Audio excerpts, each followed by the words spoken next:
भारत माता जी बोलने का क्यों डर रहे हैं कश्मीर का आदमी लोग। लेकिन आप लोग बी बॉस यूट्यूबर को गलत साबित कर रहे हैं। लेकिन बी बॉस यूट्यूबर ने गलत नहीं है, आप लोग गलत है।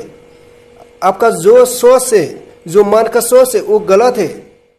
बी बॉस यूट्यूबर ने आप लोग को गलत बोलने का नहीं गया था, बस ये पूछने के लिए गया था आप लोग क्यों रैली नहीं किया इस रास्ता में। जो लोग इतना बड़ा अटैक हुआ इस बात को लेकर आप लोग क्यों रैली नहीं किया। ओनली 2 days 3 days क्यों रैली किया उसको।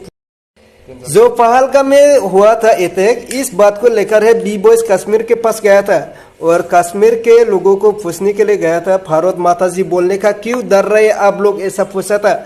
लेकिन बी बॉस को आप लोग गलत साबित कर रहे हैं। लेकिन बी बॉस गलत नहीं है, जो कश्मीर का आदमी लोग गलत बोल रहे हैं। भारत माता जी बोलने का डर रहे हैं, लेकिन आप लोग बी बॉस यूट्यूबर को गलत साबित कर रहे हैं।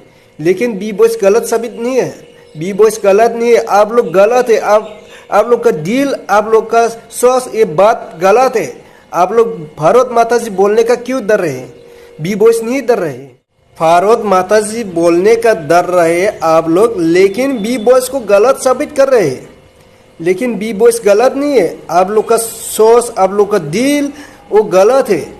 क्योंकि आप लोग भारत माता जी बोलने का डर रहा है इंडिया में रहकर भी, सो इसलिए आप लोग का खराब है।